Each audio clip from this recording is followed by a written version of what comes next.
Hi. Hey everybody, welcome. We're just going to do our usual and take a minute or so here just to share this live.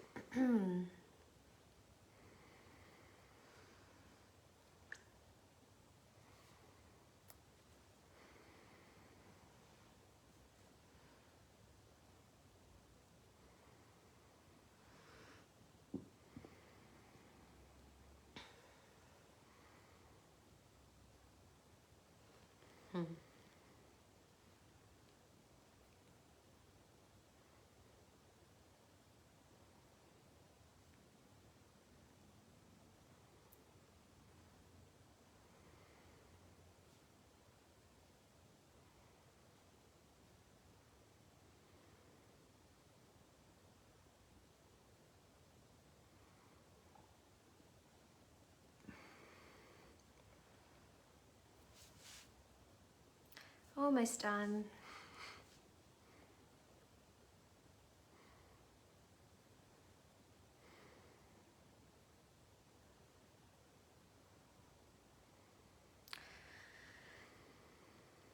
All right, we are done. Let's get started. Sweet. So we're in day 3 now of our 5 days exploring values. And day 8 of this overall 15 days towards peace and purpose. So yesterday we looked at how do you know what your values are? And we kind of got into exploring just the importance of kind of deep, honest self-inquiry about what's important to you and what do you want from your life and how do you want to steer yourself. Today, we're getting into more of the nuanced territory and more of the kind of how do I manage myself throughout the kind of day-to-day of being in that inquiry and living your values.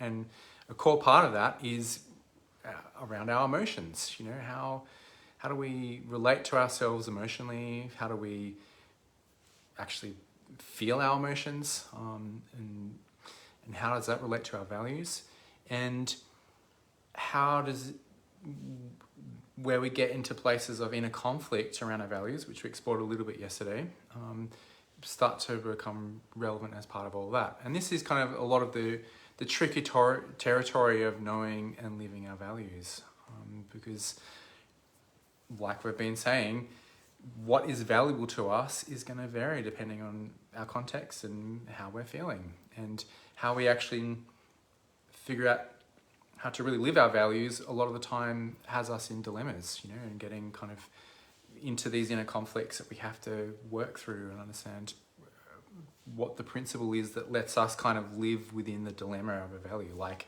being authentic and not hurting people, like we said yesterday.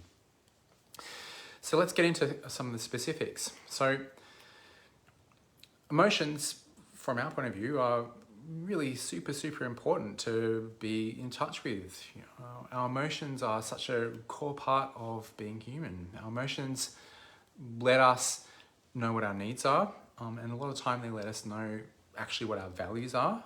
We have emotions in response to something that is valuable to us, but somehow is not actually being met, you know. So listening to that is a really important part of actually knowing what our values are. And our emotions also come up in response to kind of how well we're living our values. You know, if I'm not living actually what is truly important to me, I might start to feel guilty, you know, far out, I'm not being the person I want to be. Or I might start to feel heavy somehow, far out, my life is not going the way I want it to, and it has me feeling some sadness and possibly some grief and possibly depression. Yeah, so it's really super important territory, and if we aren't staying connected to our emotions, we can very easily start to bypass actually what's going on, and we can kind of just be in the mind and not actually be in connection with what's actually really true for us. And I think that's really prevalent in our culture. You know, so it's kind of a big kind of syndrome, really, this kind of disconnection from emotion that then leads to a disconnection from what's actually truly important to us. You know, so staying in connection to our values really also means staying in connection to our feelings and our emotions. I want to say something about bypassing. Yeah. Because I think that, bypassing cultures where we talk about, you know, we want to be in positive affect, let the emotion go, breathe it out. You know, it's not serving you, let it go. These kinds of things can be quite dangerous, actually, in terms of, particularly with regards to what we're speaking about today. You know, if it's true, and I believe it is, that our emotions are, well, certain emotions, I'm going to speak about guilt, anger, and sadness, they indicate to me kind of what my next right step is, or it's like a torch through darkness. And if I am part of a culture where we speak about negative affect, that it's negative, that it's low vibration, that it's taking me away from creating the life I want to create, and these kinds of things. It's concerning because they actually have a biological function, our emotions. So this is not to say, though, that toxic versions of these emotions do need to be regulated, and that there are levels of emotion or depths of emotion that in certain emotions, like for example anger tipping into rage, grief tipping into depression, loneliness tipping into a sense of isolation, these sorts of things, worry tipping into, you know, anxiety, that is a kind of chronic grinding anxiety, that, okay, those, shame into toxic shame, embarrassment into toxic shame. Okay, so that's where we're tipping into an extreme version of the emotion, where it's not moving through the system. But actually emotion, if it's allowed to move, can move fairly quickly.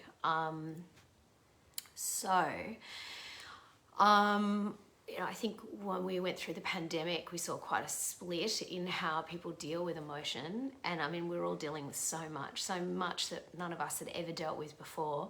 But there was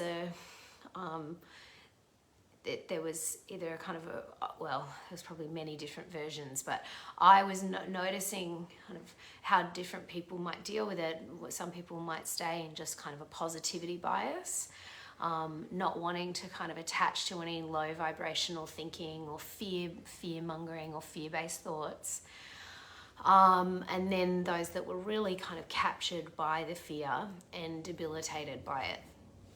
So I want to talk a little bit about when we speak about emotion and how to use it to identify what our values are, because actually it is, our emotion is actually intrinsic motivation. It has us, it can have us be motivated in a particular direction, and we need that. So let's look at that. So guilt. Guilt is a great opportunity. It's one of the best, actually, because in terms of values, because guilt can let you know that it's like a signpost that is alerting you to a place where, like, its function is to point out when you have come out of alignment with a value. You're not acting in accordance with your own value system. Now, this is why I love guilt so much, because it actually is this opportunity to assess if that's actually true. If do I feel guilt because I actually have acted out of alignment with my value system, or am I acting out of alignment with somebody else's value system that I have introjected or I have taken inside, possibly unconsciously, likely unconsciously, and am acting as if it's my own. That's why I love it so much, because guilt is actually this opportunity for serious development. It's an opportunity for differentiation, for me to become more of who I really am, and for me to ask myself high voltage questions like, does this really matter to me? Is this true for me? So guilt, wow, has me know, like, is this true for me? And if it is, then what can I do now to get myself back into alignment here? Or actually, no, this isn't this thing that I feel guilty about. Is this a value of mine? It's actually not. I can see that it was, my parents' values, or, whatever, the values of my government. And actually, it's not what's true for me. What might be an example of that? For example, I used to feel guilty about taking up too much space and being, I would have these experiences of kind of like an elastic band that would widen and then quickly snap close after I would be really expressive. And when I looked at that, and I would feel guilty about it. And when I looked at that, I had some hidden beliefs, values in there, that women are supposed to be meek and quiet, and gentle and soft and sort of wallflowerish. And actually, if that they lead, that they are masculine, they're taking up too much space. And ultimately, if a woman's masculine, she's unlovable. Like, no man would ever want to take her.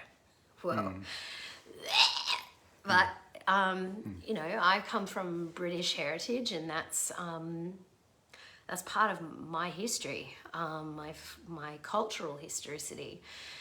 So, wow, how good was that for me to start actually identifying, wow, that's not a value for me. And that had leaked into shame, where I was embarrassed about myself. I felt like there was something wrong with me, because this thing just kept happening.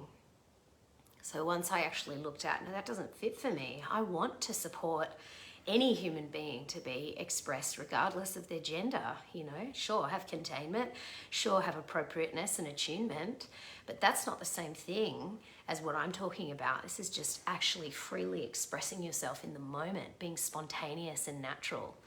And when we suffocate that, we do feel shame. That is what shame is. It's a suffocation of our naturalness. So guilt. Then let's talk about fear. So fear is when fear will occur in the body when we are under threat, when something that we care about is we perceive that the thing that we care about is at risk of being lost. And so that's important. Like during the pandemic, I did feel a lot of fear. And during the bushfires, I felt a lot of fear. And I found it hard at times to be with, when I was being projected onto that I was being influenced purely by the media, and I had been brainwashed and da-da-da-da-da. Because actually I care about the planet, and I care about humanity, and I care about truth, and I care about people having the right to have clarity in their thinking. I feel very strongly about that, and that was under threat and continues to be. And I still today feel fear about that. And that's important to feel that. That intrinsically motivates me from the inside outwards to care. In fact, if we don't feel care, if we don't feel fear about things, that means that we're neutral. We're indifferent. And actually, that's concerning, to be indifferent. I don't want to go down that track, what that means, but it's important to care. And therefore, fear would be a natural reaction to something that I care about, that I perceive is at threat of being lost. I think like an important piece of this is knowing how to be in relationship to our emotions so that we can kind of understand what the message possibly is and not kind of potentially become kind of overly impulsive based on kind of getting lost or blended with those emotions. So the example you gave around guilt, if I'm feeling guilty and I'm kind of just had by the guilt rather than kind of being able to be in relationship with it and kind of make it something I can make object of, and then from there understand what the guilt might be saying to me. Because if that guilt isn't kind of my guilt in a sense, it's guilt that I've just inherited, and I'm like acting in a way where I'm like hiding myself. But actually, if I properly understand that guilt and realize that it wasn't really mine, and hang on, this is just a place that I need to kind of love myself and start to reparent myself such that I start to kind of on the inside realize, hang on, I don't need to feel this guilt, and actually the message of the guilt is more about how I need to kind of love myself differently and reparent myself differently. And so to be able to hear the message of the emotion, is there a behavior that I need to change because actually I'm not in alignment with my values, or do I need to actually just heal myself there? If I can't be in a relationship with the emotion, then I'm not really going to know kind of what the right action to take is. So that process of like, firstly, like observing the emotion, and that often starts in the body. Hang on, what's this kind of tight, heavy sensation I'm feeling in my gut? Oh, it's guilt. Oh, okay, what's going on there for me? And I might like start to even talk to the guilt. Hey, what am I feeling guilty about? Or I could make it second person. Hey, what are you feeling guilty about? And wait for the voice while I'm feeling guilty, because I think I'm taking up too much space, and why does that matter? So going through that kind of process to listen to the emotion, so that I know kind of what the call to action is, and I think emotions generally do have some kind of call to action in them, and 100%. And whether that call to action is more of like a healing one where I need to kind of reparent myself, soothe myself, change some of my perceptions, my narrative of what's going on, versus do I need to actually try and change my environment somehow? Do I need to make a request and ask for somebody to do something different? Or I need to change my own actions somehow so that I'm actually, I keep saying I'm going to get up early and I don't do it, and I got to be real with myself there. I actually feel guilty, and it's legitimate to feel guilty, and I need to actually start to hold the line more strongly with myself to actually live in integrity with who I want to be, So knowing how to do that process, I think is so incredibly empowering, and this is so much of the work that you do with kind of parts work, and I'd love to hear if you've got any more kind of tips around how people do that. How do they listen to the emotions? Well, I liked that you just said, feeling the guilt. It's important to feel an appropriate level of the emotion. Like rather than wanting to get it done with, breathing it out, letting it go, trying to get rid of it, so like that you said, it is important to feel the guilt. If there's something that we feel that we've done that is not actually in alignment with our values, it's really important to actually take that guilt in, and it's medicine. It's actually medicine. Yes, I want to talk about that, Carly, but before I do that, I just want to speak about anger, and then I will scoot to that. So anger is when so fear is underneath, right? So fear is when I perceive that something that I care about is going to be lost. Let's imagine it's behind me. This thing I care about here is going to be lost. So I feel fear. Now, anger occurs when I perceive that there's something over there that is going to make that loss occur. So anger is directed. This is the thing that is threatening the thing that I'm going to lose, right? So this is important. Anger has me identify where is this threat coming from. And like you said, Carly, then we identify what's my power center here. Is this something that I need to have a conversation about? What's the action that I need to take here? Is that a company I want to de-sign from? I don't want to use them anymore. I don't like what they're doing. Am I going to speak out about this company? Blah, blah, blah. I'm thinking about the bushfires actually, and the climate crisis, and how do we deal with that when we feel angry? So, okay. Yes, parts work. So I think, just to be very brief, what I want to say is that this process that I've just been mentioning, and the practice that we will do as the practice for this day that we'll drop in the comments, don't do it when you're really triggered. In fact,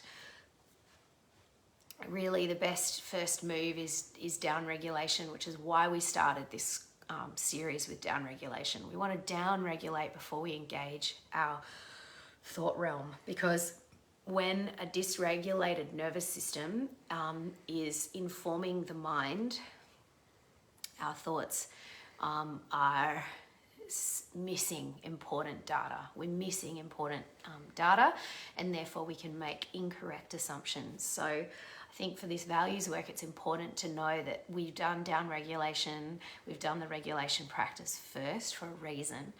And then in terms of parts work, well, I want to say come and do self-leadership with us. That's going to be a badass parts work course that we have coming up in August. But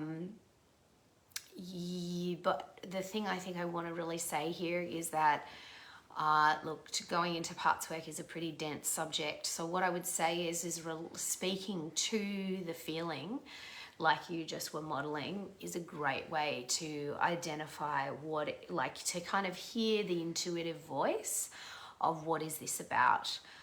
But as I said, like doing it when you're really dysregulated is not a good idea because our thought realm is skewed.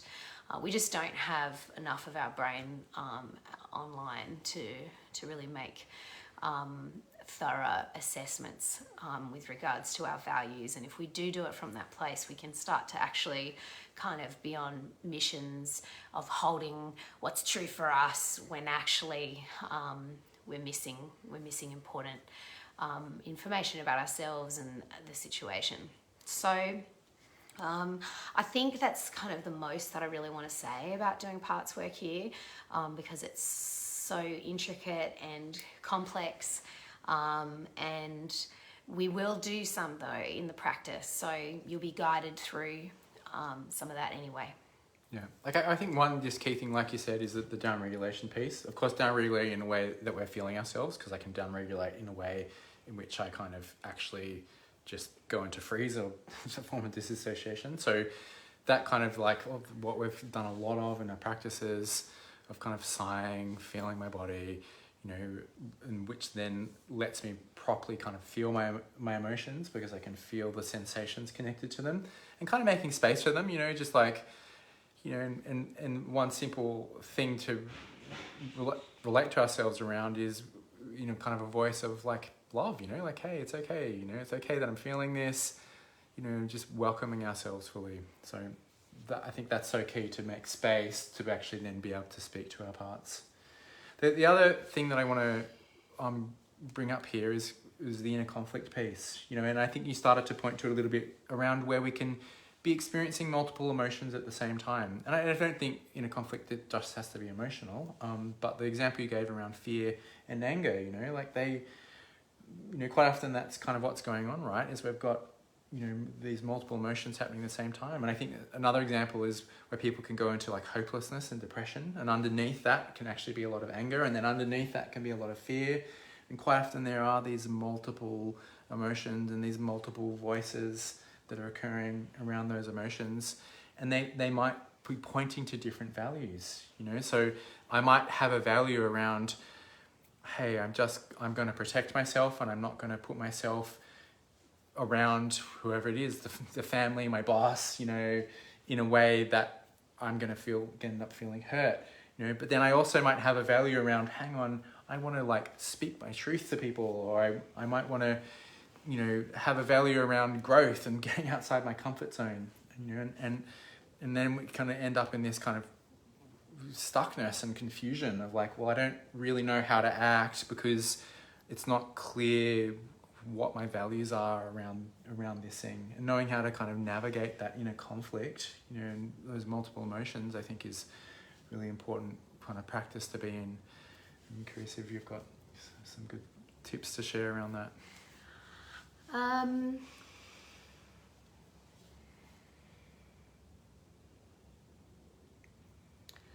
Yeah, I think it's such a complex subject that I'd be doing a disservice really to parts work to kind of give a really kind of quick trigger explanation.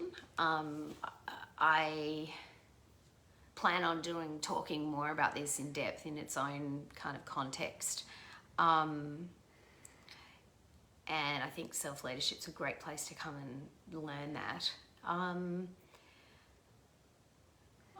Look, I think to know that we are complex. We're complex, just to know that. We're complex, and there's nothing wrong when we have inner conflict. But I think to come back to the question of like, what is truly most important to me? You know, it's actually about, am I able to organize in a level of priority here? You know, like what ultimately am I in service to? You know, because yes, I may have a value around self-protection, but I also have a value around connection. So ultimately, kind of what's the highest choice that I'm going to make here? There is no right answer.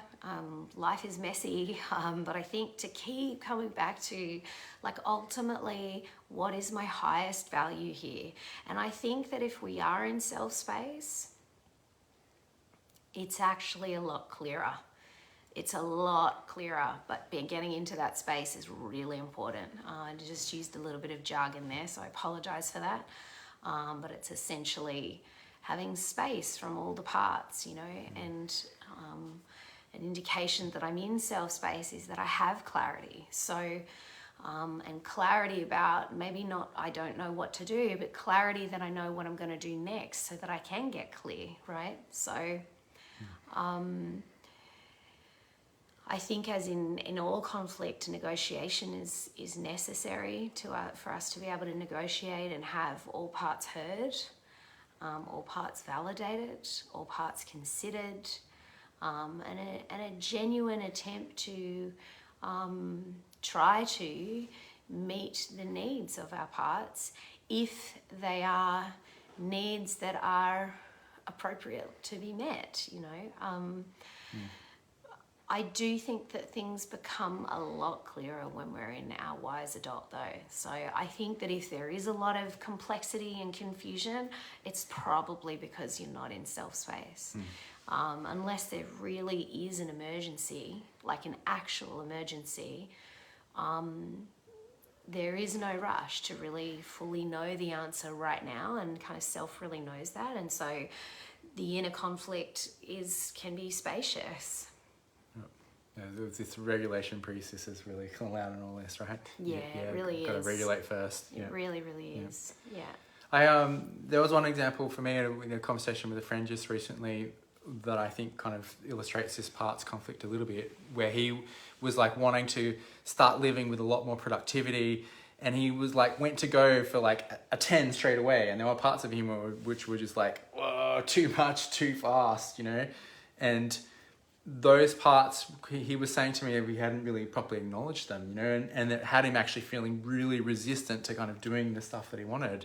And it was once he actually started to listen to those parts that there could be a negotiation of like, hang on, we've only been at a 2, let's just go for 5, you know. And the part was kind of like, yeah, okay, I can do that, you know. So yes, it's kind of that negotiation that has us then come into kind of more wholeness, where we can start to integrate, you know, some of the values that are going on here. Maybe there's a value for productivity, but there's also a value for like something that feels, whatever it is, sustainable and a reasonable stretch, you know, and that kind of there's a sense of being caring in the process of like starting to add more discipline and structure and so on. Yeah. You know, and I think that's really important, because otherwise we can start to lead ourselves from these values we've come up in a way that we start to kind of bypass and exacerbate inner conflict, and it actually has us self-sabotaging, you know. So, well, then it's not, it's like our parts then are running the show, right? So it comes back to, again, parts work for me, which is essentially, if that's happening, if we're not doing it in a connected way, if we're doing it in a self-protective, self-preservation way, we're not in self-space. And so that's just another way that our parts are kind of trying to be better and shape ourselves so that we're acceptable. And using values as a way to kind of dress up the situation of self-protection. Really knowing how to get into self-space is so key. And so to kind of speak what self is, self-space, as I would kind of clarify for myself, would be something like, I feel some of these qualities: spaciousness, I feel curiosity, I feel the capacity to have creative ideas and kind of see things, see options, consider that it might be this way or that way, or possibility. Compassion, just feeling care for myself, for my parts, for the situation, perhaps the other people involved as well. There's a sense of clarity. So there's a clarity in thinking, there's a clarity in sense making, there's a clarity in knowing the data of what happened. There's curiosity to know, and there's connection. There's connection here, and there's connection to what's happening around me. So they would be, and courage. Courage is a big one, kind of the courage to go into whatever the challenge is, or into the pain, or courage to have the conversation, or courage to look at something that might seem scary or confronting. This is when one knows that we're differentiated from parts of us that whose intent is really to protect us, to self-preserve. I think the type of inquiry that we were talking about yesterday, where I like deeply ask myself with a lot of honesty these questions of like, hey, what's truly important to me? And I think that as we start to get clear on that, I think that helps us, like at that inquiry, we're in a relaxed context and we're really asking ourselves those questions. We'll have us in all of these types of qualities. And as we start to come up with some answers there, I think that then helps us actually kind of like hold on to that self-space in a way as we're then starting to have emotions and have parts coming up, you know. And that example I gave before, it might be that, you know, in that inquiry of like, hang on, I want to be more productive, you know, because I have a value of like creating things that are important to me, and I don't feel like I'm actually doing that in the way that I want to. And then as a part comes up that's like, this is too much, too fast, you know, from the voice of spell-safe, it can be, oh, okay, well, I hear that, and I understand that, and I want to do it differently, you know. And it is important to us that we start becoming a bit more productive and structured. So how can we do that in a way that doesn't feel like it's too much, too fast for you? You know, so as I can start to bring that value in as part of how I'm leading myself, you know, from this self space, and as I get clearer and clearer, it actually helps create a lot more wholeness inside my being, because now I'm negotiating with my parts with respect to this larger sense of what's my true north, what's the compass here for me, what are my values and how I'm steering my life, you know, and how am I going to lead myself and relate to myself with respect to those values. Good. Well, we've done a long live tonight. We have. A lot in all of that. Yeah, there is. So we're going to do a practice video that we'll upload to YouTube, and we'll pop in the comments. So if you want to have a practice of some of the content that we've been talking about tonight, we'd love to share that with you and you to have a go. Thanks so much for joining us tonight, and we'll see you tomorrow for day 9. Good night. Thanks, guys. Bye.